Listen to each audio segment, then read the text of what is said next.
بسم اللہ الرحمن الرحیم۔ السلام علیکہ یا صاحب العصر والزمان۔ ہارون نے فضل سے خواہش کی حضرت کو شہید کر دے، جبکہ اس نے اس کام کے انجام دینے سے انکار کر دیا۔ اس وقت ہارون نے فضل بن ربی کو خط لکھا کہ امام کاظم علیہ السلام کو فضل بن یحییٰ برمکی کے سپرد کر دے۔ فضل بن یحییٰ کے قید خانے میں اس کے حکم کے مطابق فضل بن یحییٰ نے بغداد میں امام کاظم علیہ السلام کو فضل بن ربی سے اپنی تحویل میں لے لیا اور حضرت کو اپنے گھر کے کمروں میں سے کسی ایک کمرے میں اپنی نگرانی میں رکھا اور آپ کی دیکھ بھال کے لیے ایک شخص کو مقرر کیا گیا۔ حضرت شب و روز عبادت میں سرگرم رہتے تھے، زیادہ تر روزہ رکھتے تھے، اپنے چہرے کو محراب عبادت کے علاوہ کسی اور طرف نہیں پھیرتے تھے۔ جب فضل بن یحییٰ نے حضرت کو اس حالت میں دیکھا تو حضرت کے لیے کچھ آسائش مہیا کر دی اور حضرت کی قدر کرنے لگا۔ یہ خبر ہارون تک پہنچی تو اس نے ایک خط فضل بن یحییٰ کے نام لکھا، جس میں اس نے امام کاظم علیہ السلام کے احترام سے ڈرایا کہ خبردار اس کا احترام نہ کرو بلکہ حضرت کو قتل کر دو، مگر فضل نے ایسا اقدام نہ کیا۔ سندی بن شاہک کے قید خانے میں ہارون سخت غضبناک ہوا اور اپنے مسرور نامی خادم کو بلا کر اسے کہا کہ ابھی موسیٰ بن جعفر کے پاس بغداد جاؤ اور اگر تم دیکھو کہ اس کے لیے وہاں آسائش ہے تو یہ خط عباس بن محمد کو پہنچا دینا اور اسے حکم دینا کہ خط میں موجودہ ہدایات پر عمل کرے، اور ایک اور خط بھی اس کو دیا اور کہا کہ اس خط کو سندی بن شاہک کو پہنچا دینا اور اس کو حکم دینا کہ عباس بن جعفر کی اطاعت کرو۔ مسرور جلدی جلدی بغداد پہنچا اور فضل بن یحییٰ کے گھر گیا۔ کسی کو بھی معلوم نہیں تھا کہ یہ کس کام کے لیے آیا ہے۔ وہ حضرت موسیٰ بن جعفر کے پاس گیا اور ان کو آسائش کی حالت میں دیکھا تو فوراً عباس بن محمد اور سندی بن شاہک کے پاس گیا اور ہارون کے خطوں کو ان کے حوالے کیا۔ جلادوں کے سردار عباس بن محمد نے فضل بن یحییٰ کو حاضر کیا اور سندی بن شاہک کو حکم دیا کہ اس کو برہنہ کر کے 100 تازیانے مارو۔ اس کے بعد امام کاظم علیہ السلام سندی بن شاہک کے خوفناک ترین اور تاریک ترین قید خانے میں سخت شکنجے میں پھنس گئے۔ پھر آخر اسی قید خانے میں آپ کو زہر دیا گیا اور وہیں آپ کی شہادت ہوئی۔ ایک کنیز کا حضرت امام موسیٰ کاظم علیہ السلام سے متاثر ہونا۔ عامری کہتا ہے کہ ہارون نے ایک خوبصورت لونڈی حضرت امام موسیٰ کاظم علیہ السلام کی خدمت کے لیے قید خانے میں بھیجی گئی۔ امام نے اس کنیز کو قبول نہ کیا اور عامری سے فرمایا کہ ہارون سے کہو بل انتم بے ہدایتکم تفرحون، بلکہ تم ہدیے سے خوش ہوتے ہو، میں کنیز وغیرہ کا محتاج نہیں ہوں۔ عامری واپس لوٹا اور ہارون کو سارا قصہ بتا دیا۔ ہارون غضبناک ہوا اور اس نے کہا تم قید خانے میں چلے جاؤ اور موسیٰ بن جعفر سے کہو کہ نہ ہم نے تجھے تمہاری مرضی سے قید کیا ہے نہ تمہاری مرضی سے گرفتار کیا ہے، کنیز قید خانے میں ضرور ہوگی۔ اس کے بعد ہارون نے ایک جاسوس کو حضرت پر مقرر کیا تاکہ یہ دیکھے کہ کنیز کیا کرتی ہے۔ اس جاسوس نے دیکھا کہ وہ کنیز حضرت کی عبادت سے اس قدر متاثر ہوئی ہے کہ سجدے میں پڑی رہتی ہے اور تسبیح کر رہی ہوتی ہے، قدوس سبحانکا سبحانکا۔ جاسوس نے سارا واقعہ ہارون کو بتایا۔ ہارون نے کہا خدا کی قسم موسیٰ بن جعفر نے اس عورت پر جادو کیا ہے، اس کنیز کو میرے پاس لے آؤ۔ کنیز لرزہ بر اندام تھی۔ جب اسے ہارون کے پاس لائے وہ آسمان کی طرف نگاہ کرتی تھی اور مبہوت ہو چکی تھی۔ ہارون نے پوچھا تمہاری یہ حالت کیسے ہوئی؟ کنیز نے کہا کہ میں حضرت موسیٰ بن جعفر کے پاس کھڑی تھی، وہ شب و روز نماز میں مشغول تھے، نماز کے بعد تسبیح اور تقدیس الہی بجا لاتے تھے۔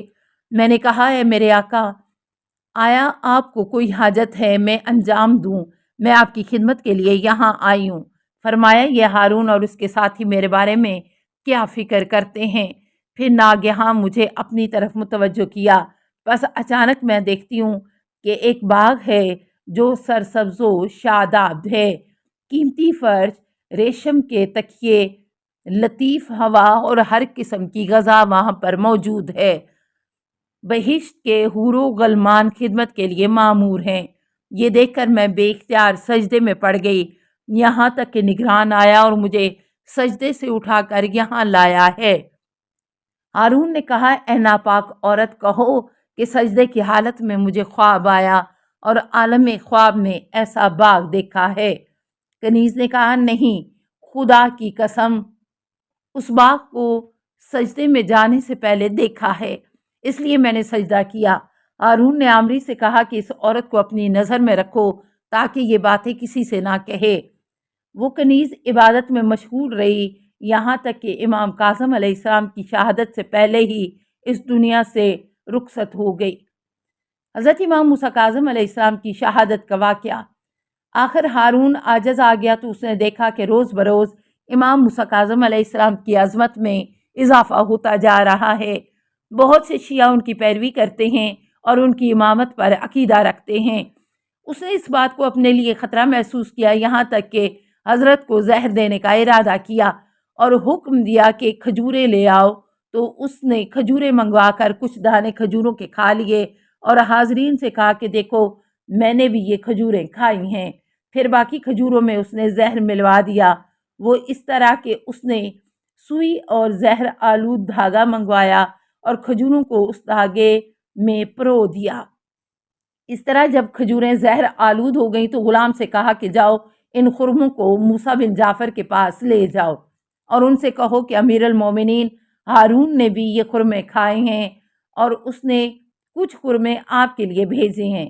وہ آپ کے حق کی قسم کھا کر کہتے ہیں کہ یہ سارے خرمے کھا لیں، میں نے خود چن کر رکھے ہیں اور میں نے آپ کے علاوہ کسی کو بھی نہیں دیے، صرف آپ کے لیے ان کو منتخب کیا ہے۔ خادم کھجوریں لے کر قید خانے میں آیا، امام موسیٰ کاظم علیہ السلام کو کھجوریں دیں اور ساتھ ہارون کا پیغام پہنچایا۔ حضرت نے ایک خلال طلب کیا اور اس سے کچھ خرمے کھائے۔ دوسری روایت میں ہے کہ سندی بن شاہک نے کچھ خرموں کو زہر آلود کیا اور حضرت کے پاس رکھا۔ حضرت نے ان سے 10 عدد خرمے تناول فرمائے۔ سندی بن شاہک نے کہا کہ اس سے زیادہ کھائیے۔ حضرت نے فرمایا، حسبو کو قد بلغتا ما یحتاج علیہ فی ما امرتا بہی، تمہارے مقصد کے حصول کے لیے یہی کافی ہیں۔ اس کے بعد حضرت مسموم ہو گئے اور 3 دن زہر کے اثر کی وجہ سے بستر علالت پر پڑے رہے۔ تیسرے دن وقت نماز فجر کے بعد اپنے خدا سے جا ملے۔ سندی بن شاہک نے زہر دینے کے بعد چند قاضی اور عادل نما افراد کو حاضر کیا تاکہ وہ گواہی دیں کہ موسیٰ بن جعفر کو زہر نہیں دیا گیا ہے، کسی قسم کی بیماری نہیں تھی۔ امام موسیٰ کاظم علیہ السلام ان کی طرف متوجہ ہوئے اور فرمایا، گواہی دو کہ 3 روز ہوئے ہیں مجھے زہر دیا گیا ہے، گو ظاہری طور پر میں صحیح سالم ہوں، لیکن جلد از جلد اس زہر کے اثر سے دنیا سے چلا جاؤں گا۔ چنانچہ ایسا ہی ہوا۔ آپ اس واقعے کے تیسرے روز نماز فجر کے بعد اپنے خدا سے جا ملے۔ روایت میں ہے کہ جس وقت حضرت کی وفات کا وقت قریب پہنچا تو سندی بن شاہک سے خواہش کی کہ میرا ایک مدنی دوست بغداد میں عباس بن محمد کے گھر کے پاس رہتا ہے، اس کو بلا دو تاکہ وہی مجھے غسل و کفن دے۔ سندی بن شاہک نے جواب میں کہا کہ مجھے اجازت دیجیے تاکہ یہ میں کام انجام دوں۔ آپ علیہ السلام نے فرمایا، ہم اس خاندان سے تعلق رکھتے ہیں کہ جن کی عورتوں کا حق حجوں کے اخراجات برابر اور مردوں کا کفن پاک مال سے ہوتا ہے، اور میرا کفن میرے پاس ہے۔ میں چاہتا ہوں کہ غسل و کفن اور دفن کا کام ہی اسی دوست کے ہاتھوں ہو جائے۔ پس حضرت نے جس کا نام لیا تھا وہ حاضر ہوا اور تجہیز و تدفین کا انتظام اسی نے کیا۔ طبیب کا امام موسیٰ کاظم علیہ السلام کے سرانے آنا اور میت کے لبوں کی حرکت۔ روایت میں ہے کہ امام موسیٰ کاظم علیہ السلام کے آخری لمحات عمر میں ایک طبیب کو حضرت کے سرانے لایا گیا۔ طبیب نے حضرت سے پوچھا، آپ کا حال کیسا ہے؟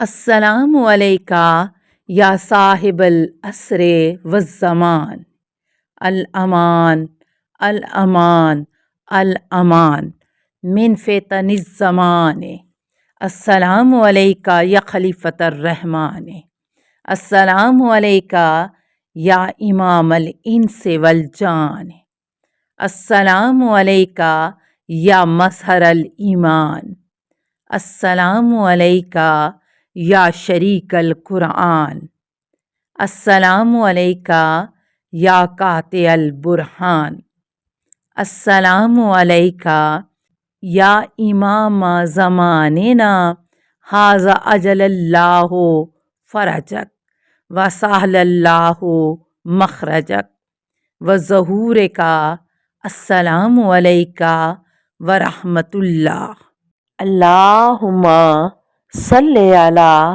محمد و آل محمد